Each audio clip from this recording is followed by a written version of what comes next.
Kebon Basuki Langgeng. Perkenalkan, saya Inasya Amalia Firdana dari Universitas Brawijaya. Teman-teman, ada yang familiar nggak nih dengan pakaian yang saya gunakan?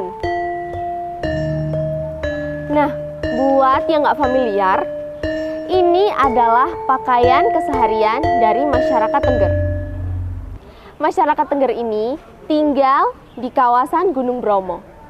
Pasti udah pada tahu kan Gunung Bromo?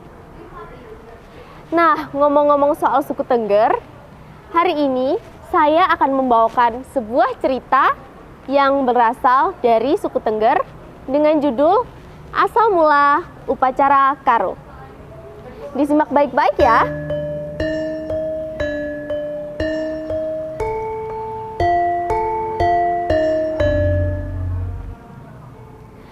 Dikisahkan, Kiai Kures dan anaknya Bambang Dursila tinggal di tanah Jawa. Suatu hari, Kiai Kures sangat marah mendengar bahwa anaknya Bambang Dursila dibunuh oleh Antaboga ketika ingin mengambil pusaka miliknya. Tuan Naga, istri putraku ini masih hamil.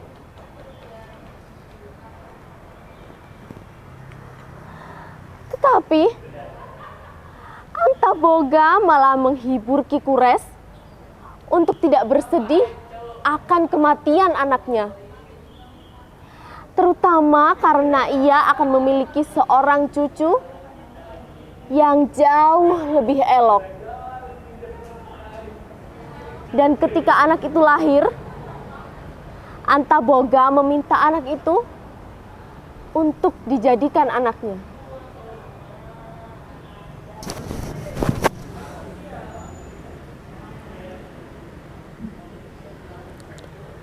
Sungguh, Tuan Naga, aku tidak pernah melihat seorang anak yang lebih tampan darinya.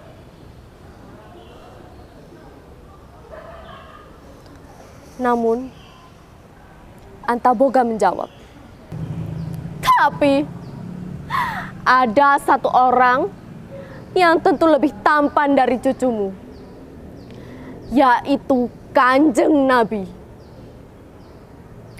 Kelak, cucumu harus berguru kepadanya.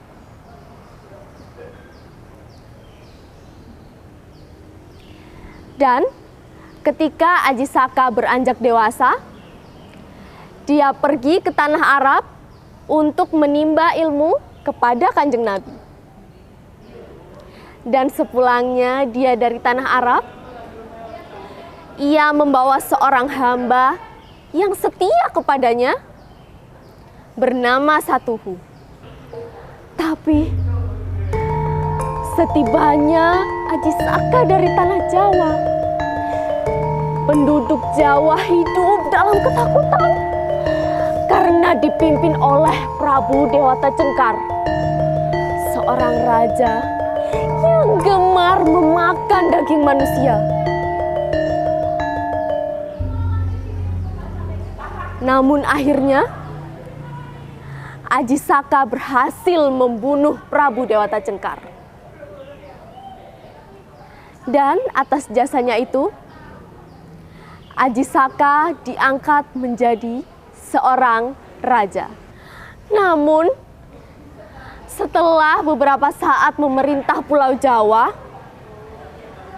Raden Aji Saka baru mengingat bahwa keropak dan pangot pemberian Kanjeng Nabi masih tertinggal di tanah Arab.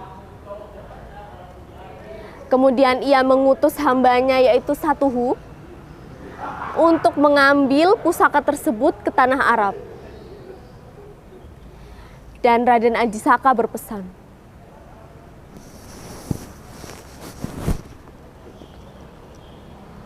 hanya kaulah yang aku percaya untuk mengambil pusaka itu dari Kanjeng Nabi. Kau harus langsung memberikannya kepadaku, dan tidak ada yang boleh merebutnya dari tanganmu.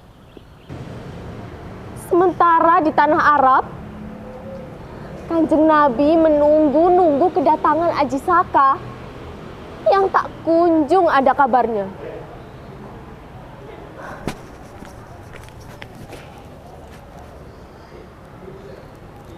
Kanjeng Nabi berpikir bahwa pusaka ini akan berguna untuk kehidupan Aji Saka ke depannya.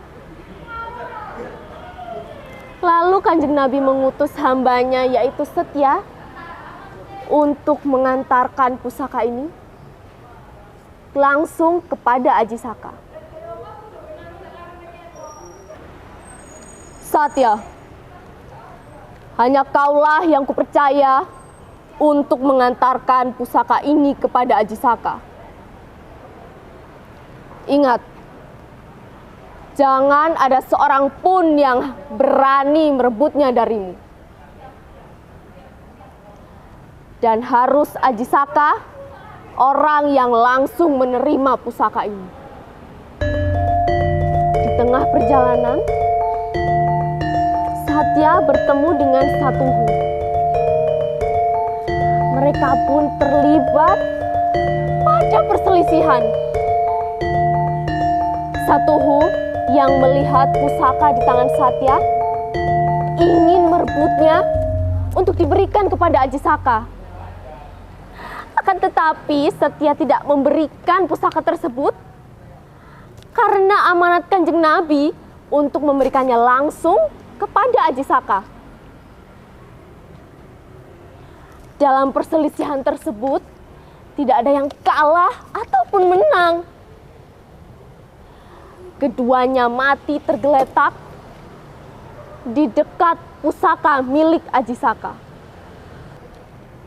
Sementara Kanjeng Nabi dan Aji Saka menunggu kedatangan utusannya yang tak kunjung kembali. Akhirnya mereka berdua memutuskan untuk mencari mereka. Dan betapa kagetnya Kanjeng Nabi dan Aji Saka melihat mayat utusannya yang sudah mati tergeletak. Mereka tahu kematian dari utusannya adalah karena kesetiaannya kepada tuannya. Dan untuk mengenang kejadian itu, Raden Aji Saka membuat sebuah upacara yang kini disebut sebagai upacara Karo.